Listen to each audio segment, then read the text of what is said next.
오늘 아침 일라디오. 안녕하십니까. 오늘 아침 일라디오 아나운서 장수연입니다. 예년보다 포근한 겨울이 이어지고 있죠. 급격한 날씨 변화 때문에 면역력은 더 떨어지는 듯한데요. 이런 때일수록 주의해야 될 질환이 있습니다. 바로 독감인데요. 독감은 감기와 달리 갑작스러운 고열과 기침 또 근육통까지 심각한 증상으로 치명률이 높다고 전해지고 있는데 특히 어린이와 노약자 또 기저질환을 가진 분들 더 큰 위협이 될 수 있겠죠. 이 독감이 지금 대유행하고 있습니다. 질병관리청에 따르면 최근 일주일 새 환자 수가 2배 넘게 늘었고요. 특히 어린이, 청소년 환자 급격히 증가하고 있는데요. 주변의 독감 환자들 보니까 꽤 지독하고 정말 많이 아프다고 합니다. 평소 건강한 분들은 충분한 휴식과 영양 섭취로 일주일 이상 지나면 대부분 호전될 수 있지만 폐렴이나 중이염 같은 합병증으로도 이어질 수 있어서 주의가 요구됩니다. 요즘은 독감이 오랜 기간 확산하는 것을 감안하면 지금이라도 늦은 듯하지만 독감 백신을 맞으시는 게 가장 안전한 예방법인 듯합니다. 자, 요즘처럼 대유행 시기에는 마스크 쓰시는 것도 좋은 방법이겠죠. 자, 1월 3일 금요일 오늘 아침 일라디오 출발합니다.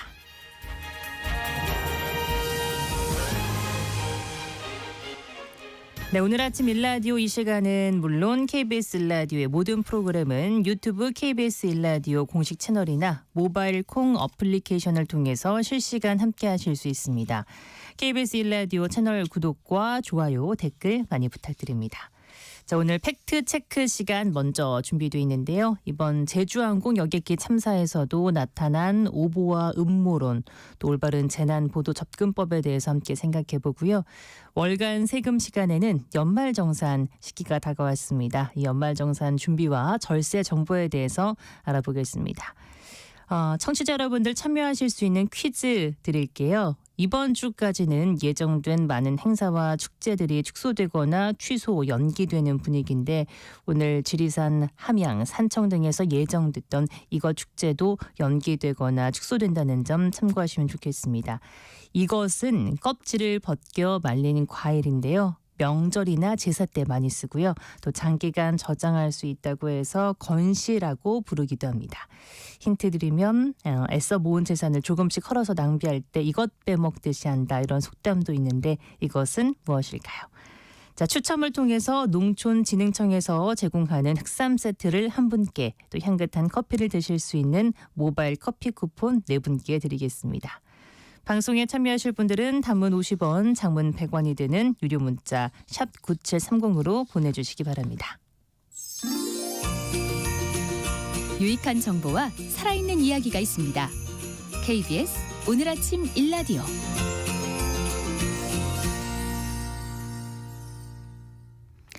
네, 이 정보가 사실인지 혼란스러운 내용을 바로잡는 팩트연구소 시간입니다.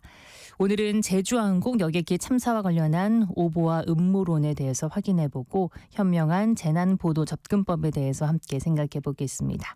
자, 선정수 팩트체크와 함께하겠습니다. 안녕하세요. 네, 안녕하십니까. 네, 반갑습니다.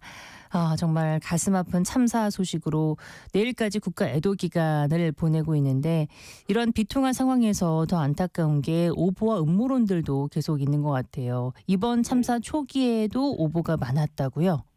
네, 재난 초기 상황에는 언론들이 신속하게 상황을 전달하는 데 중점을 두고 속보 경쟁을 벌입니다. 이 과정에서 불완전한 정보가 입수되고 종합적으로 아직 확인이 되지 않은 상태인데도 보도를 하는 경우가 많습니다. 네. 이 필연적으로 오보가 발생할 수밖에 없는 구조가 있는데요. 세월호 참사 때도 전원 구조 오보가 있었던 것처럼 말이죠.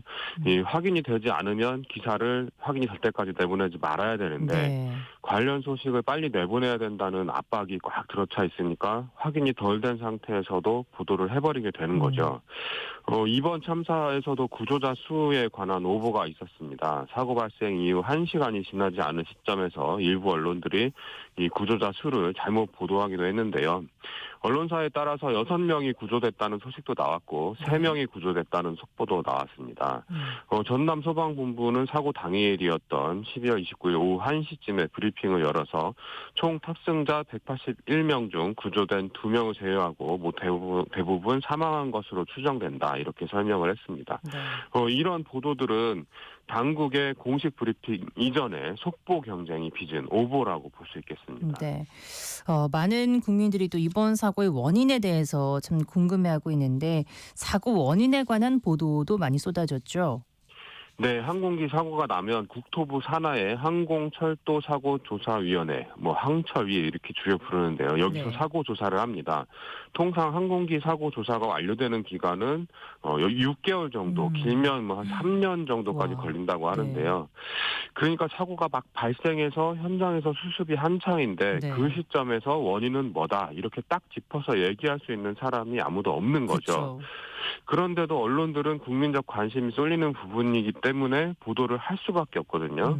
그래서 여러 전문가들을 불러서 견해를 듣습니다. 항공기 운항과 관련된 대학 교수라든지 전현직 조종사 이런 직군들이 대표적인데요. 그런데 이 전문가들도 당시까지 언론을 통해서 알려진 제한적인 사실만 가지고 판단을 해야 되는 상황인 거죠. 그런데도 일부 언론은 자신들이 입수한 어떤 제한적인 정보를 마치 원인이 규명된 것처럼 단정적으로 보도를 하고 있습니다. 네. 현 시점에서는 언론이 뉴스 이용자들에게 제한적인 정보라는 점을 명백하게 알려줘야지 오해를 막을 수가 있습니다.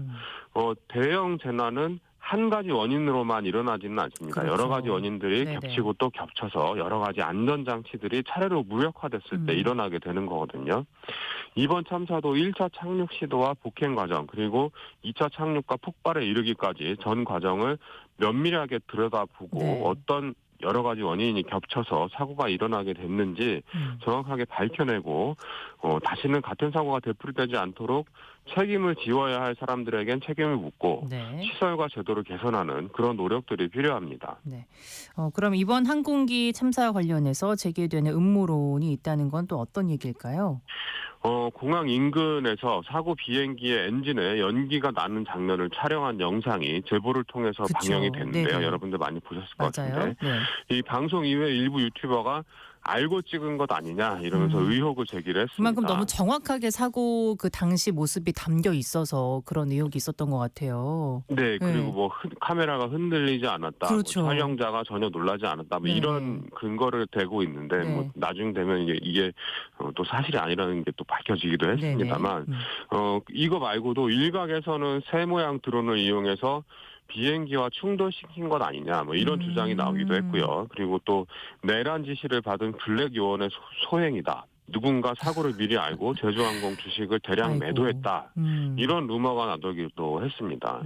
근데 이 거의 모든 재난에는 유언 비어가 따라붙습니다. 거의 세트 같은 그런 느낌인데요. 루머나 음모론이라고 부를 수도 있을 것 같은데 1923년 일본에서 관동 대지진이 일어났을 때 그때 당시에 10만 명 넘게 사망을 했거든요. 근데 이때 조선인 대학살 사건이 일어났습니다. 네. 당시에 조선인들이 우물에 독을 탄다. 조선인이 폭동을 일으켰다. 이런 유언비어가 원인이 돼서 네. 이 조선인 대학살 사건이 일어나게 되는데요. 그리고 또 가깝게는 코로나19 대유행 당시에 미국과 유럽 일부 지역에서 휴대전화 이 5G 통신망이 바이러스를 전파한다. 우리는 잘 믿지 않는 이런 유언비어가 확산을 하면서 실제로 기지국 방화 사건이 벌어지고 그랬었거든요. 네. 이 재난과 관련해서 아직 알려지지 않거나 규명되지 않은 정보들이 많은 반면에 대중들이 알고 싶어하는 정보는 많기 때문에 이런 일들이 벌어집니다. 이 틈을 노리는 일부 사람들이 확인되지 않고 근거 없는 정보를 퍼뜨리는 거죠. 맞아요. 음모론이라고 부를 수도 있기도 한데 저는 오히려 허위 조작 정보라고 부르는 게 더 맞는 것 같습니다. 아무래도 자극적인 그 내용이나 제목이 있으면 요즘에는 또 온라인으로 많이 보니까 클릭 수가 높아지다 보니 다들 그렇게 뭔가 시선을 끌 수 있는 것들로 사람들을 끌고 또 아니면 말고 약간 이런 식도 있는 것 같아요. 예. 네, 그렇습니다. 네, 대형 참사가 발생하면 이렇게 진실을 밝히고 사고 원인을 제대로 규명하는 게 언론의 존재의 이유인데 요즘에는 약간 화제성에 조금 더 집착하는 모습도 있는 것 같습니다. 네, 맞습니다. 이 재난 상황에서는 모든 정보가 정부에 집중되는 게 일반적이고 또 정부는 자신들이 일정 부분 책임을 져야 할 상황이면 정보를 공개하지 않으려는 속성을 갖고 있습니다. 네네. 그렇기 때문에 언론의 자유로운 취재와 보도는 항상 보장이 돼야 되고요. 이번 참사에서 방위각 지식이 로컬라이저 이렇게 많이 불리는 안전시설과 그걸 고정시키는 둔덕 그리고 그 안에 묻혀있는 콘크리트 장벽이 피해를 키웠다 이런 주장이 끊임없이 제기되고 있습니다. 그런데 이것과 관련해서 주무부처이자 이번 사고의 진상규명 책임을 갖고 있는 국토부의 해명이 오락가락하고 있는 상황인데요. 처음에는 규정 위반이 아니고 문제 없다고 발표를 했다가 반론이 거세지자 유보적인 입장으로 물러서고 이런 모습들을 보이고 있습니다.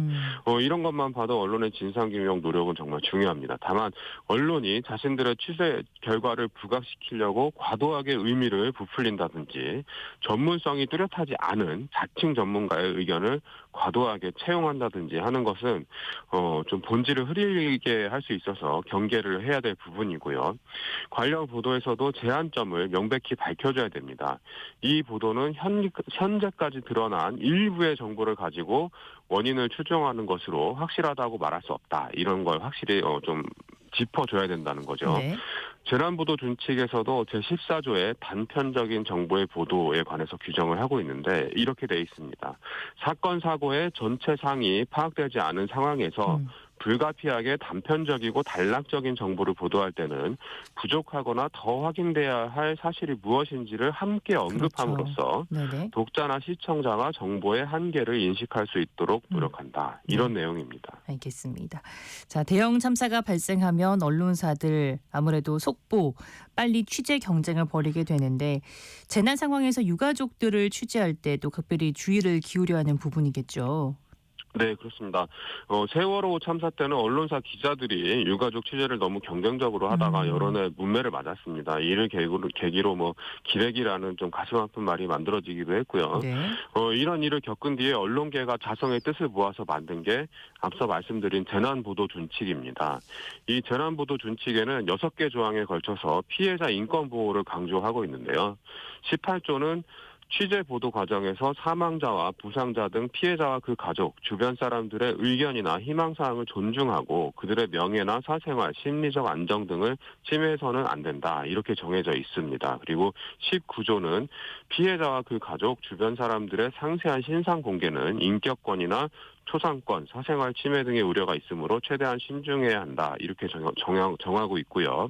그리고 피해자에게 인터뷰를 강요해서는 안 된다. 이런 내용도 들어있고 피해자들이 대표를 정했을 때 이들의 의견을 적절히 수용하고 보도에 반영한다. 이런 내용도 들어있습니다.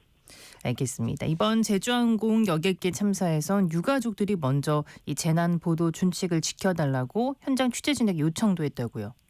네, 미디어오늘에 따르면 현장의 기자들이 이렇게 얘기를 한다고 합니다. 제주항공 참사에서 유가족들의 행동이 기자들의 취재 행태를 변화시켰다. 이렇게 말하고 있는데요.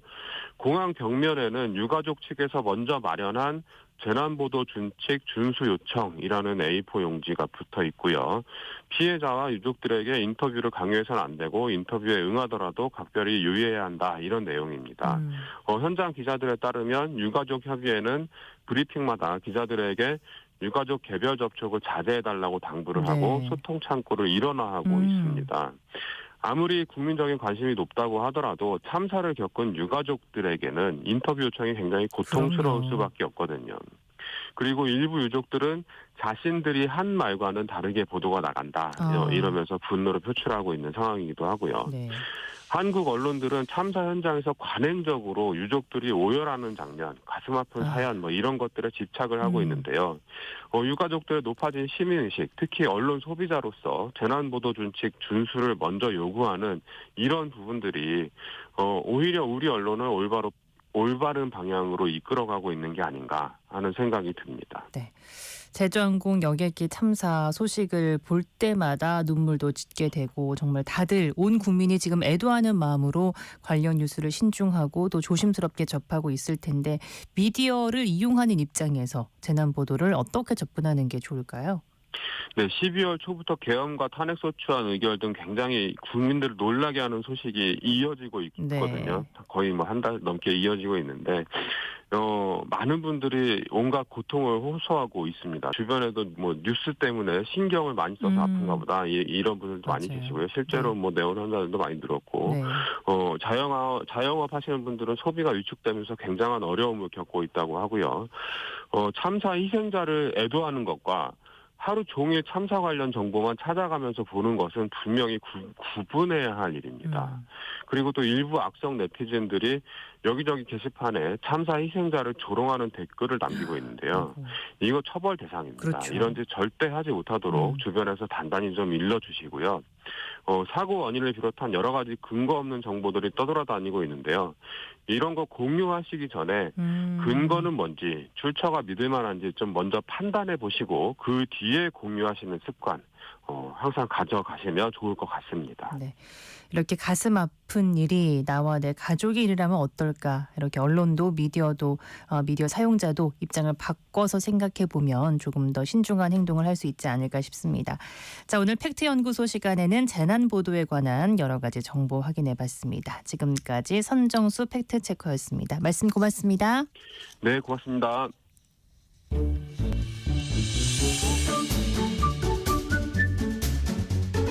아침을 여는 기분 좋은 습관. KBS 오늘 아침 일라디오.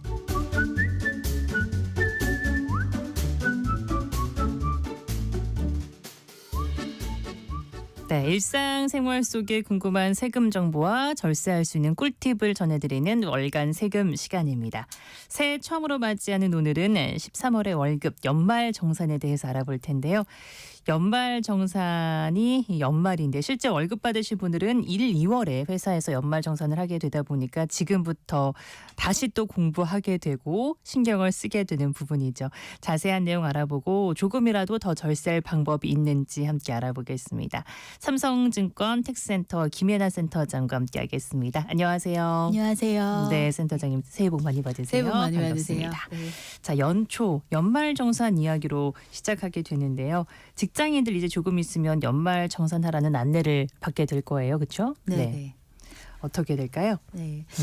새해 처음 세금 주제로 이제 네. 곧 하게 되실 연말정산 같이 좀 챙겨보려고 합니다. 예. 사실 월급 받으시는 분들이 매월 회사에서 월급 받을 때 세금이나 건강보험료, 국민연금 뭐 이런 것들을 떼고 받잖아요. 예. 그래서 사실 정확하게 얼마를 버시는지, 연간 얼마 벌었는지, 그중에 이제 세금은 얼마나 맞아요. 부담을 했는지 잘 모르시는 경우가 네네. 많을 것 같아요. 사실 저도 뭐 매번 급여 명세서 이렇게 꼼꼼하게 보진 않잖아요. 네. 근데 이제 연애 한 번 이렇게 정산을 하실 때는 급여 명세서나 이제 지출했던 세금 비용이나 이런 거 한번 전체적으로 챙겨보시고 내가 소득에 대해서 어느 정도의 세율 구간으로 세금 내고 있는지, 여기서 이제 소득이 늘어나면 얼마 세금을 더 내는 건지 이런 정도 한번 확인해 보시면 절세에 도움이 되실 것 같습니다. 네.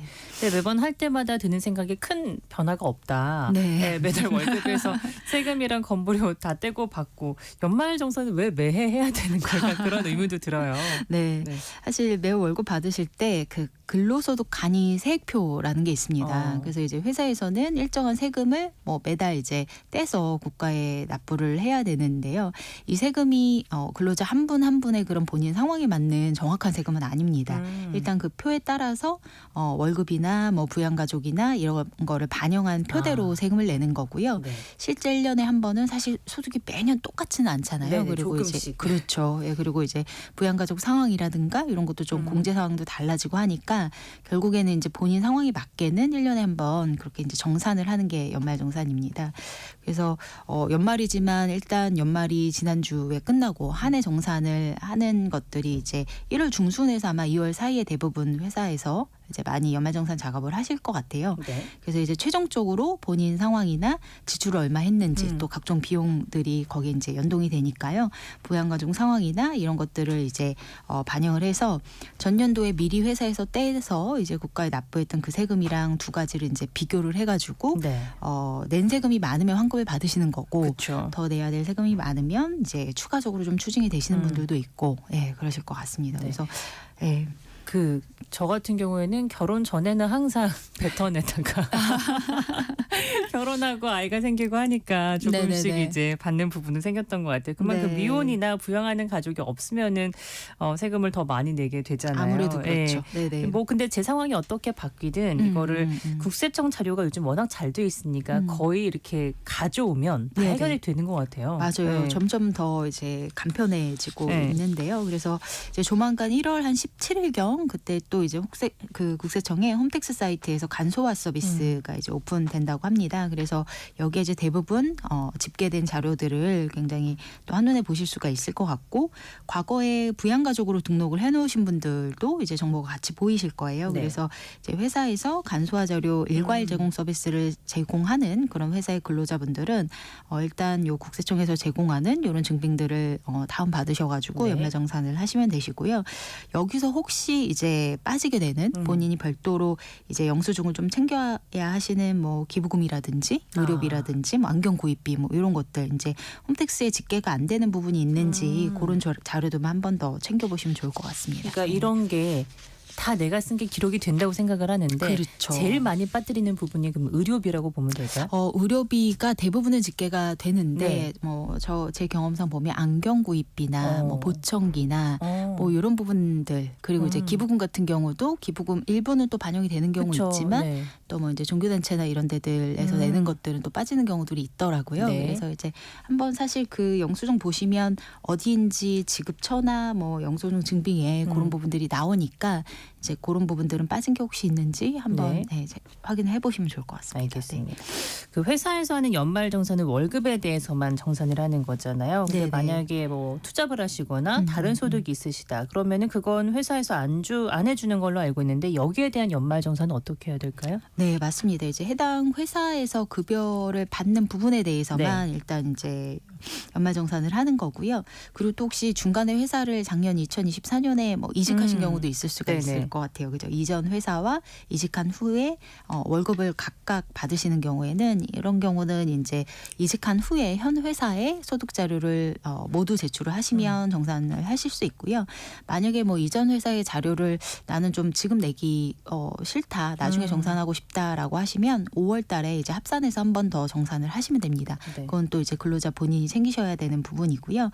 그리고 이제 별도로 근로소득이 아니라 뭐 사업소득이나 뭐 부동산 임대소득이 있으실 수도 있고 뭐 이런 여러 가지 소득이 있으시다고 네. 하면 그거는 이제 회사에서 해주는 연말정산에 포함되는 소득은 아니기 때문에 5월 달에 종합소득세 신고를 이제 납세자가 직접 챙기셔야 됩니다. 네. 근데 이제 한 가지 좀 말씀을 드리면 일단 뭐 다른 소득 있으시더라도 네. 연말정산 하실 때 공제 자료들은 뭐 국세청에서 쉽게 확인이 되시니까 대부분 미리 반영을 해두시는 게 좋을 것 같아요. 그래서 이제 조금 완결형으로 된 근로소득으로 나중에 다른 소득만 더해서 5월달에 네. 신고를 하시면 조금 더 간편하실 것 같습니다. 알겠습니다.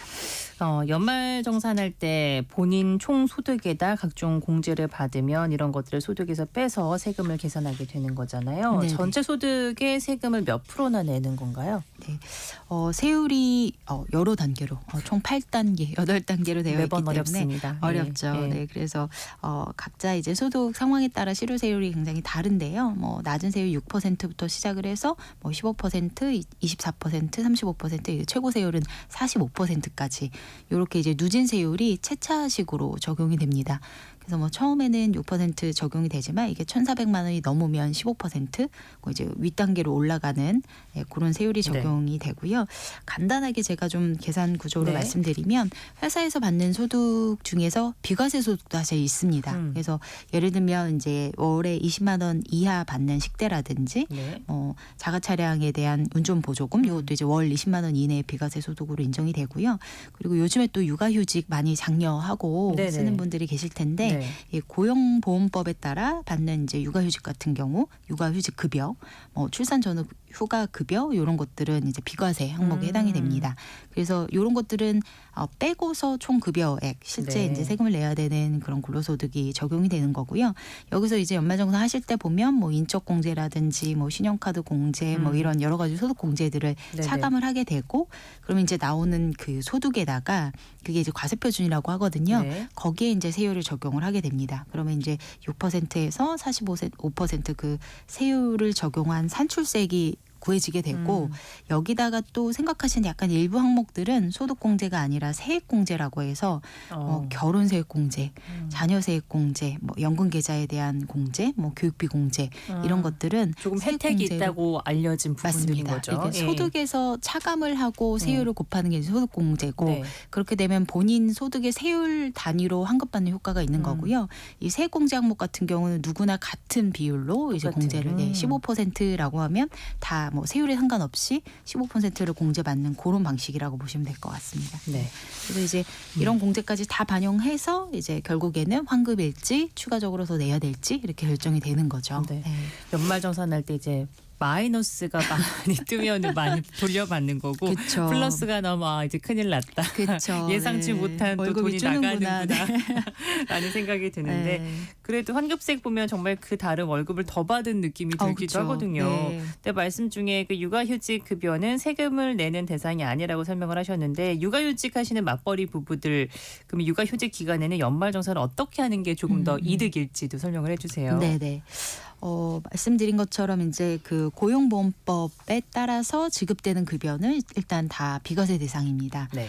그런데 휴직을 하다 보면 뭐 이게 정확하게 1월 1일부터 하는 게 아닌 경우들이 많이 있잖아요. 그쵸. 연중에 휴직을 하셨거나 또 이제 회사에서 휴직에 들어갔는데 그 이후에 성과급을 받거나 뭐 이런 이제 다양한 상황들이 있기 때문에 만약에 올해 지금 연말정산을 1월에 하시게 되는 거는 작년 24년에 대한 소득인데요. 네. 그 24년 소득에서 요렇게 이제 비과세 소득이 아닌 소득이 있다면 본인이 이제 연말정산 대상이다라고 보셔야 될 것 같습니다. 그래서 이렇게 이제 과세 대상인 이제 비과세 대상이 아닌 요런 급여가 작년에 500만 원 이상이셨다라고 하면 뭐 원래 하시던 대로 연말정산 대상이 되시는 거고요. 네. 500만 원이 안 되면 미만이시면 이제 연말정산은 필요 없게 되는 겁니다. 그래서 이런 경우라고 하면 뭐 배우자가 뭐 맞벌이신 경우라고 하면 네. 평소에는 각자 공제 받고 뭐 이제 내가 부양가족으로 배우자 공제를 못 받았을 텐데 뭐 본인이 500만 원 미만이셔서 연말정산이 필요 없게 된 상황이라 그러면 그 해에는 배우자의 부양가족으로 또 인적공제를 받으실 수도 있습니다. 네, 그래서 그런 것도 본인이 스스로 안 챙기시면 사실 그쵸. 놓칠 수가 있죠. 네, 그래서 육아휴직 중이신 분들도 이제 네. 24년 소득 꼭 한번 확인해 보셔서 공제 대상으로 넣을 수 있는지 네. 또 이제 뭐 배우자가 한 명 공제 대상으로 들어가면 여러 가지 뭐 신용카드나 맞아요. 다 굉장히 크잖아요. 맞아요. 꼭 챙겨 보시기 바랍니다. 그 네. 인적 공제까지 꼭 체크를 한번 그쵸. 하시는 네, 걸 네, 소득 네. 보시고 네. 확인을 해보시고요. 부모님이나 자녀 등 부양 가족에 대한 공제 부분도 한번 설명을 해주실까요? 네네. 일단 연말정산 하실 때 가장 먼저 이제 체크하고 시작하시는 부분이 인적공제인데 네. 이게 또 과다하게 공제 받아가지고 추징되는 사례에도 또 인적공제들이 많이 내용들이 있는 것 같아요. 네. 그래서 일단 기본공제. 만약에 부양가족 대상이라고 하면 한 명당 1인당 이제 150만 원의 공제를 받을 수 있는데요. 네. 이거는 뭐 무조건 받을 수 있는 건 아니고 나이라든지 그 소득에 대한 요건이 있습니다. 네. 그래서 좀 기본적으로 연간 소득 금액이 100만 원 이하인 배우자나 뭐 생계를 같이 하는 그런 부양 가족이어야 되고요. 직계 존속 그러니까 이제 부모님이라든지 뭐 조부모님 같은 경우는 60세 이상이셔야 됩니다. 네. 그래서 이제 올해 연말정산 하시는 부분으로 보면 64년 12월 31일 이전생이신 경우에 이제 가능하게 되고요. 직계 비속은 이제 자녀라든지 뭐 손자 뭐 이런 경우라고 하면 20세 이하 그러니까 2004년 1월 1일 이후 출생인 경우에 이제 가능하게 됩니다.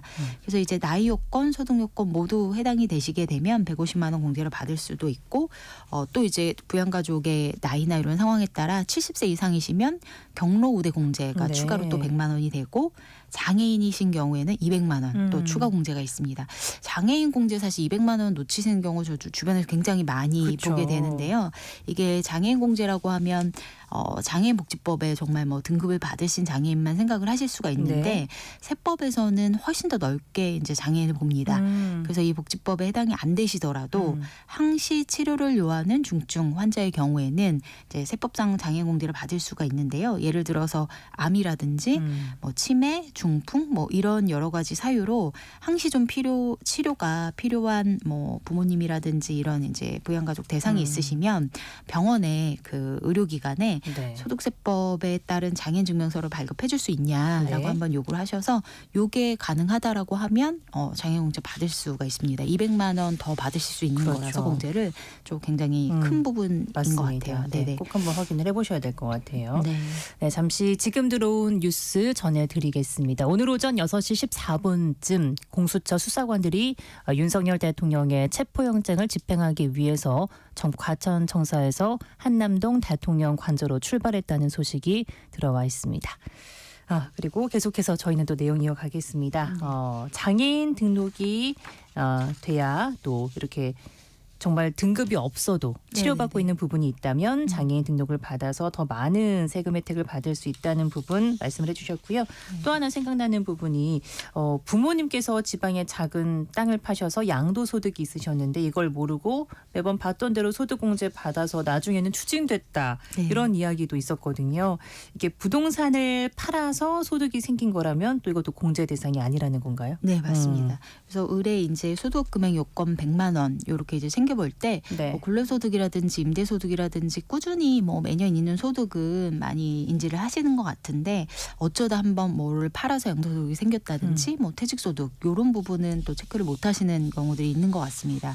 그래서 부동산도 마찬가지고 네. 제가 좀 하나 특히 올해 좀 말씀을 드리고 싶은 부분은 이제 지난해 미국 주식 특히 해외 주식 거래가 굉장히 많았었잖아요. 네네. 네, 그래서 자녀나 배우자 명의로도 또 이제 가족들이 해외 주식에 대한 운용을 하셨다라고 하면 팔아서 매매 차익이 이제 소득 금액이 100만 원이 넘으면 이 경우에도 네. 인적공제 대상에서 제외될 수가 있습니다. 그래서 매년 의뢰 그냥 예를 들면 이제 가장이 자녀나 배우자에 대한 공제를 받았었던 부분이더라도 네. 작년에 이런 해외 주식 관련된 양도소득이 100만 원이 넘게 있다라고 네. 하면 그 해에는 공제 대상에서 제외를 하셔야 되는 거거든요. 그래서 이 부분이 예년보다는 조금 더 신경을 쓰셔야 되는 그러네요. 부분이지 않을까 싶습니다. 그러면 이게 이제 기본 공제 대상뿐만 아니라 신용카드 공제, 교육비 이런 것들이 다 연동이 좀 될 수 있기 네. 때문에 한번 그런 부분 올해 특히 챙겨 보시면 좋을 것 같습니다. 네. 젊은 친구들도 많이 하니까요. 그렇죠. 그렇죠. 네. 요즘은 네.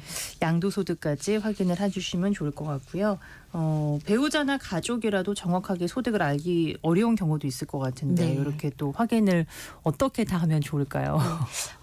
국세청이 조금 더 이런 부분을 확인을 좀 쉽게 하려고 그 시스템 연말정산 간소화 서비스를 개편을 해서 네. 이런 소득에 대한 확인을 조금 더 쉽게 올해부터 이제 개편을 한다고 합니다. 그래서 연말정산 자료에서 소득이 초과돼서 자격 미달인 가족들은 소득 초과로 이제 표시를 해서 부양가족 공제를 받을 수 없고 또 이제 연말정산 자료도 올해부터는 이제 제공을 하지 않을 예정이라고 하는데요. 네. 근데 이게 이제 연말 끝나고 바로 또 제공을 하다 보니까 작년 전체 소득은 아니고 작년에 6월까지 이제 상반기 소득만 기준으로 일단은 제공을 한다고 해서 이게 또 이제 하반기 소득은 아직까지는 좀 별도로 챙겨야 되는 부분이 아직은 있는 것 같습니다. 그렇군요. 네. 국세청 전산에서 이제 과다 공제 받지 않도록 보완이 된다는 건데 네. 매년 조금씩 세법이 바뀌잖아요. 네. 그래서 올해 연말 정산에서는 지난해 어떤 점이 달라졌는지 가장 또 관심사가 아닐까 싶어요. 네. 올해 그래도 공제 대상이 좀 확대된 부분들이 좀 있어서 네. 챙기시면 좋을 것 같은데요. 먼저 결혼하신 분들 이제 혼인신고 하셨다고 하면 지난해 혼인신고 하셨다고 하면 이번 연말정산 하실 때 50만 원 세액공제를 받을 수 있습니다. 이게 이제 50만 원 세액공제이기 때문에 50만 원을 돌려받는 효과가 있는 거나 마찬가지이고요. 이게 이제 결혼세액공제 신설된 부분이고 2024년 1월 1일 혼인신고 하신 분부터 이제 소급 적용이 되기 때문에 초혼이나 재혼 관계없이 일단 생애 한 번 1회 공제가 가능하고요. 한시적으로 일단 26년 말까지 요 결혼 세액공제 지금 적용이 되는 기간이라서 네. 혼인신고 하신 분들 꼭 잊지 말고 챙기시면 좋을 것 같습니다. 그러니까요. 네. 혼인 장려 정책의 네. 하나라고 봐도 될 만큼. 그리고 또 자녀 관련 부분들도 그때그때 조금 달라지는 부분이 있는데 어떻게 될까요? 네, 자녀 세액공제 세액공제 관련된 부분도 좀 확대가 되었습니다. 네. 자녀 세액공제는 만 8세 이상 20세 이하 자녀를 둔 가구에 해당이 되는데요. 네. 자녀 2인 이상인 경우에 1인 같은 경우는 지난해하고 동일하게 연 15만 원인데 네. 2인 이상인 경우에는 지난해보다 이제 공제 금액이 5만 원 더 늘어납니다. 자녀가 2명이면 기존에 받던 30만 원에서 35만 원으로 이제 상향이 되고요. 네. 3명 이상일 경우에는 여기다 이제 이 2명 초과하면 인당 30만 원이 추가되기 때문에 만약에 3인이라고 하면 65만 원 이렇게 이제 공제가 되고요. 사실 이게 만 7세 이하는 왜 못 받냐 공제를 더 힘든데. 네, 더 힘든데 이렇게 생각하실 수 있는데 만 7세 같은 경우는 7세 이하는 아동수당을 매달 그쵸. 받습니다. 예, 그래서 일단 세액공제 대상은 아닌 걸로 네. 예, 그렇게 이해를 해주시면 될 것 같습니다. 네. 알겠습니다. 요새 주거비 부담도 많이 큰데요. 네네. 주거비 관련해서도 혹시 바뀐 부분이 있을까요? 네, 주거비로 지출하는 월세 세액공제 관련해서도 이제 한도도 좀 늘어났고 기준도 확대가 됐습니다.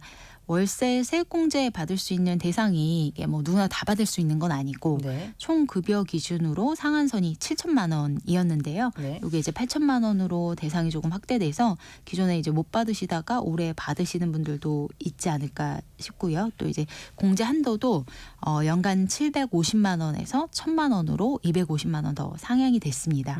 그래서 이제 월세 세액공제 같은 경우는 이게 이제 1,000만 원 한도로 만약에 이제 월세 지출을 했다라고 했을 때 네. 여기에 15% 공제를 받을 수가 있거든요. 네. 그러면 이제 지방소득세 10%까지 더하면 16.5%를 돌려받는 셈입니다. 그러면 1,000만 원 한도까지 받을 수 있다고 했을 때 16.5%는 165만 원 세금 절감하는 효과가 있어서 네. 이것도 사실은 그래도 조금 이제 절감하는 효과가 큰 그러네요. 항목일 것 같습니다. 네. 네. 올해 바뀐 부분에서도 연말정산 하시면서 더 절세할 수 있는 꿀팁 정리해 주시다면 어떤 게 있을까요? 네, 사실 세금 줄이려면 네. 이 공제 항목들이 의료비나 신용카드, 뭐 교육비 다 지출에 해당되는 비용이에요. 그쵸. 네, 그러니까 사실 뭐 이렇게 공제해 주는 것도 월급 받아서 어떤 뭐 필수적인 생활에 쓰는 부분들까지 세금을 내면 조금 그러니까 이제 차감을 해주는 부분이 있는데요. 이게 이제 비용이 아니라 노후 대책도 하면서 좀 재테크도 하면서 그렇죠. 이렇게 이제 그 소득에 대한 세금을 줄일 수 있지만 이제 더 이제 자산을 불리는 거에 대한 공제들도 있습니다. 네. 그게 이제 연금세액이나 ESA 이런 저축에 대한 공제들인데요. 최대 연 900만 원 한도로 네. 13.2% 또는 16.5% 이렇게 이제 세액공제 혜택이 있습니다. 그래서 900만 원까지 내가 이제 뭐 연금 계좌에 네. 뭐 혹은 IRP 계좌에 이렇게 이제 저축도 하고 이제 네. 나중에 연금으로 받겠다, 노후 대책도 좀 하겠다라고 네네. 하시면 예를 들면 이제 연봉 5,500만 원 이하의 직장인인 경우에는 납입액의 16.5%를 돌려받을 수 있는데요. 5,500만 원 초과면 13.5% 공제율이고요. 만약에 이제 16.5%라고 하면 900만 원 불입했을 때 거의 한 150만 원 정도 세액 공제를 받는 거예요. 그래서 연금 계좌에 연말에 만약에 불입을 하고 그 다음에 바로 이렇게 환급이 되는 효과가 있어서 네. 사실 굉장히 크게 됩니다. 그렇군요. 네네. 근데 이게 연금 저축이나 이런 거 같은 경우에도 나중에 네네. 찾을 때도 약간 생각을 하셔야 될 것 같아요. 그렇죠? 맞습니다. 네. 네, 맞습니다. 그래서 네. 이게 신중하게. 네. 무조건 다 해당이 되는 거는 뭐 이제 불입하고서 나중에 또 인출할 때 이게 네. 연금 형태로 받지 않게 되면 또 이제 세금이 16.5%로 추징되는 부분들이 좀 있을 수 있어서 네. 노후에 연금으로 쓸 자금이다. 조금 그 부분은 고려를 해보시고 그렇죠. 지금 네, 당장 납입. 필요한 게 아닌지 맞습니다. 예, 네네. 확인해 보셔야 될 것 같아요. 마지막으로 조언해 주실 부분 간단하게 언급해 주실까요? 네. 네. 오늘 뭐 이런저런 공제 말씀을 드렸는데요. 네. 이렇게 또 연말정산 매년 챙겨도 챙기다 보면 아차 지난해 맞아요. 요거 놓쳤어요. 네. 뭐 장애인 공제 같은 경우도 네네. 또 그러면 작년에도 받을 수 있었는데요. 뭐 이런 경우들 많이 발견을 하게 되는 것 같아요. 네. 이런 경우에는 이미 빠뜨렸어도 최대 5년까지 경정 청구를 통해서 환급 받으실 수 있습니다. 그래서 네. 올해뿐만 아니라 이제 과거에 대한 부분들은 경정 청구를 하시면 최대 5개년치 받으실 수 있는데요. 그러면 지금 만약에 과거 경정 청구 하신다고 하면 네. 19년 소득분부터 오, 23년까지 까지. 오, 네, 총 알겠습니다. 5개년치 환급이 가능하니까 꼭 챙겨보시기 바랍니다. 알겠습니다. 지금까지 삼성증권 텍센터 김혜나 센터장과 함께했습니다. 말씀 고맙습니다. 감사합니다. 네. 자, 오늘 퀴즈 정답 발표하겠습니다. 정답은 곶감이었죠. 오하나86님, 1558님, 그리고 1325님, 3956님 이렇게 정답 맞춰주셨습니다. 젊었을 때는 몰랐는데 점점 맛있게 느껴지신다고 하셨어요. 상품 받으실 당첨자는 중복 당첨 여부 확인 후에 홈페이지에 게시하겠습니다. 자, 오승원 아나운서를 대신해서 오늘까지 제가 함께했습니다. 지금까지 아나운서 장수연이었고요. 감사합니다.